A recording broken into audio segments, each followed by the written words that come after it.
ಸ್ನೇಹಿತರೆ, welcome back. ನೀವು ನೋಡ್ತಿದ್ರ ಜೈ motivation speaker YouTube channel. ಇವತ್ತಿನ ಟಾಪಿಕ್ ಏನಂತ ಹೇಳಿದ್ರೆ, ನೀವು ಪ್ರೀತಿ ಮಾಡುವಂತ ವ್ಯಕ್ತಿ ಹತ್ರ ಈಗ ನಾನು ಹೇಳಕ್ ಹೊರಟಿರ್ತಕ್ಕಂಥ ಇಷ್ಟು ವಿಚಾರಗಳು ಗುಣಗಳು ಇದ್ರೆ ಡೆಫಿನೆಟ್ಲಿ ಅವ್ರಿಗೆ ಅಹಂಕಾರ ಇದೆ ಅಂತ ಅರ್ಥ. ಅಹಂಕಾರ ಇರತಕ್ಕಂಥ ವ್ಯಕ್ತಿನಲ್ಲಿ ಇಷ್ಟು ಗುಣಗಳು ಇರುತ್ತೆ. ಸೊ ಆ ಏನ್ ಗುಣಗಳು ಇರುತ್ತೆ, ಅಹಂಕಾರ ಇರತಕ್ಕಂಥ ವ್ಯಕ್ತಿನ ನೀವು ಪ್ರೀತಿ ಮಾಡಿದ್ರೆ ಆ ಪ್ರೀತಿನಲ್ಲಿ ಅಥವಾ ಆ ರಿಲೇಶನ್ಶಿಪ್ ಅಲ್ಲಿ ಯಾವತ್ತೂ ಕಿರಿಕಿರಿ ಇರುತ್ತೆ ಅಂಡ್ ಯಾವತ್ತೂ ಜಗಳ, ಯಾವತ್ತೂ ಚೆನ್ನಾಗಿರೋಕ್ ಸಾಧ್ಯ ಇಲ್ಲ. ಆಲ್ಮೋಸ್ಟ್ 99% ರಿಸ್ಕು, ಜಗಳ, ಕಣ್ಣೀರೇ ಇರುತ್ತೆ. ಹಾಗಿದ್ಮೇಲೆ ಏನೆಲ್ಲ ಗುಣಗಳಿರುತ್ತೆ ನೋಡ್ಕೊಂಡ್ ಬರೋಣ. ಅದಕ್ಕಿಂತ ಮುಂಚೆ ಚಾನಲ್ಗೆ ಫಸ್ಟ್ ಟೈಮ್ ನೋಡ್ತಾ ಇದ್ರೆ ಸಬ್ಸ್ಕ್ರೈಬ್ ಮಾಡ್ಕೊಂಡು ನೋಡಿ. ಅಂಡ್ ವಿಡಿಯೋ ನೋಡಿದ ಮೇಲೆ ಏನ್ ಅನ್ಸುತ್ತೆ ಕಮೆಂಟ್ ಸೆಕ್ಷನ್ ಅಲ್ಲಿ ಕಮೆಂಟ್ ಮಾಡಿ, ವಿಡಿಯೋಗೆ ಲೈಕ್ ಮಾಡಿ ಅಂಡ್ ಕೊನೆ ತನಕ ನೋಡಿ. ಓಕೆ, ಫಸ್ಟ್ ಪಾಯಿಂಟ್ ನೋಡೋಣ. ಸಾರಿ ಕೇಳದೆ ಇರೋದು. ಕೆಲವ್ರು ಇರ್ತಾರೆ, ಏನೇ ಮಾಡಿದ್ರು ಸಾರಿ ಕೇಳ್ತಾ ಇರಲ್ಲ. ಲೈಕ್ ತಪ್ಪು ಅವ್ರು ಮಾಡಿದ್ರು ಕೂಡ ಸಾರಿ ಕೇಳ್ತಾ ಇರಲ್ಲ. ಅಪೋಸಿಟ್ ಅಲ್ಲಿ ಇರೋರೇ ಕೇಳ್ಬೇಕು ಸಾರಿ. ಸೊ ಆ ತರ ನೇಚರ್ ಇರುತ್ತೆ ಇವ್ರುಗಳು. ಸಂಗಾತಿ ಹತ್ರ ಅಷ್ಟೇ ಅಲ್ಲ, ಪಾರ್ಟ್ನರ್ ಹತ್ರ ಅಷ್ಟೇ ಅಲ್ಲ, ಎಲ್ಲಾರ ಹತ್ರನೂ ಅಷ್ಟೇನೆ ಇವ್ರು ಸಾರಿ ಕೇಳ್ತಾ ಇರಲ್ಲ. ಆಲ್ಮೋಸ್ಟ್ ನೋಡಿ, ಪ್ರತಿಯೊಬ್ಬ ಮನುಷ್ಯ ತಪ್ಪು ಮಾಡಿದಾಗ ಸಾರಿ ಕೇಳ್ಬೇಕು. ಸಾರಿ ಕೇಳಿದಾಗ ಇದು ಅಪೋಸಿಟ್ ಅಲ್ಲಿ ಇರೋರ್ಗೂ ಕೂಡ ಒಂದು ಹ್ಯುಮ್ಯಾನಿಟಿ ಅನ್ನೋದಿರುತ್ತೆ. ಲೈಕ್ ಅದು ಅವ್ರ ಮೇಲೆ ಸಿಂಪತಿ ಬರುತ್ತೆ. ಓಕೆ ಫೈನ್, ತಿದ್ಕೊಂಡ್ರು, ಈಕ್ವಲಿ ಒಂದು ಬಂದ್ವಿ ಜೊತೆಗೆ ಅನ್ನೋ ಒಂದು ಸೀನ್ ಬರುತ್ತೆ. ನೀವು ಸಾರಿ ಕೇಳಿಲ್ಲ ಅಂತ ಹೇಳಿದ್ರೆ ಅವಾಗ ಏನಾಗುತ್ತೆ, ಅಪೋಸಿಟ್ ಅಲ್ಲಿ ಇರೋರಿಗೆ ಯಾಕೆ ಇವ್ರೊಟ್ಟಿಗೆ ನನ್ನ ರಿಲೇಶನ್ಶಿಪ್ ನ ಬಿಲ್ಡ್ ಮಾಡ್ಬೇಕು ಅನ್ನೋದೊಂದು ಬರುತ್ತೆ. ಅಂಡ್ ಅಥವಾ ಒಂಥರ ಟ್ರಿಗರ್ ಮಾಡ್ದಾಗಿರುತ್ತೆ. ಸೊ ಹಂಗಾಗಿ ಸಾರಿ ಕೇಳದೆ ಇರತಕ್ಕಂಥ ಮನೋಭಾವ ಯಾರೆಲ್ಲ ಇರುತ್ತೆ 100% ಅವರಲ್ಲಿ ಈಗೋ ಇರುತ್ತೆ. ಸೊ ಆ ಕಾರಣಕ್ಕೆ ಸಾರಿ ಕೇಳಲ್ಲ. ನೆಕ್ಸ್ಟ್ ಬಂದ್ ಏನಂತ ಹೇಳಿದ್ರೆ, ಎಲ್ಲದಕ್ಕೂ ವಾದ ಮಾಡೋದು.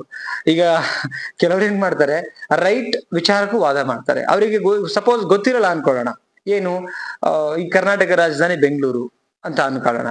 ಸೊ ಕೆಲವ್ರು ಏನ್ ಮಾಡ್ತಾರೆ, ಆ ವಿಚಾರದಲ್ಲೂ ಕರ್ನಾಟಕ ರಾಜಧಾನಿ ಬೆಂಗಳೂರು 100%, ಆ ವಿಚಾರದಲ್ಲೂ ಕೂಡ ಕೆಲವರು ವಾದ ಮಾಡ್ತಾರೆ. ಗೊತ್ತಿರೋದೇ ವಿಚಾರ, ಬಟ್ ಸ್ಟಿಲ್ ಅಂದ್ರೆ ಹಾಫ್ ನಾಲೆಡ್ಜ್ ಅಂತ ಹೇಳ್ತೀವಿ. ಅರೆ ಬರೆ ತಿಳ್ಕೊಳ್ತಾರೆ, ವಾದ ಮಾಡ್ತಾರೆ. ಎಕ್ಸಾಂಪಲ್ ಕೊಟ್ಟಿರೋದು ನಾನು. ಇದೇ ತರ ರಿಲೇಶನ್ಶಿಪ್ ಅಲ್ಲಿ ಎಲ್ಲದಕ್ಕೂ ವಾದ ಮಾಡೋದು. ಅದು ಗೊತ್ತಿಲ್ಲದಿದ್ರು ಗೊತ್ತು ಅಂತ ಹೇಳೋದು, ಗೊತ್ತಿದ್ರು ಅದ್ರಲ್ಲಿ ಏನೋ ತಕರಾರು ಅದಕ್ಕೂ ವಾದ ಮಾಡುವಂಥದ್ದು. ಒಟ್ನಲ್ಲಿ ವಾದ ಮಾಡೋದ್ರಲ್ಲೇ ಅಂದ್ರೆ ನಾನೇ ಸರ್ವಶ್ರೇಷ್ಠ, ನಾನೇ ಕರೆಕ್ಟು, ಈ mentality, I am the main.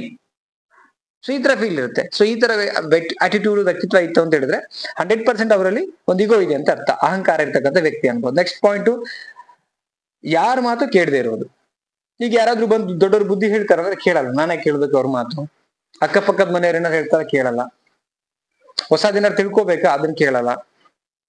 ಕಲಿಕೆ ವಿಚಾರದಲ್ಲಿ ನಾನು ಕಲಿಯಲ್ಲ, ನಂಗೆಲ್ಲ ಗೊತ್ತು.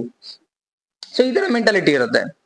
ಸೊ ಈ ತರದ ಮೆಂಟಾಲಿಟಿ ಇರೋ ಪರಮಾವಧಿ, ಅಹಂಕಾರದ ಪರಮಾವಧಿ ಅಂತ ಹೇಳ್ತೀವಿ. ಮನುಷ್ಯನ ಪರಮಾವಧಿ ಅದು ಆಕ್ಚುಲಿ.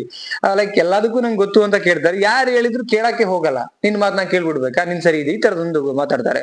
ಸೊ ನೆಕ್ಸ್ಟ್ ಪಾಯಿಂಟ್ ಏನಂತ ಹೇಳಿದ್ರೆ, ನಾನ್ ಹೇಳಿದ್ದೇ ನಡೆಯೋದು. ಈ ಮನೆಯಲ್ಲಿ ನಾನು ಹೇಳಿದ್ದೆ ನಡಿಬೇಕು. ಹೆಂಡ್ತಿ ನೀನೇನ್ ಅದಾ.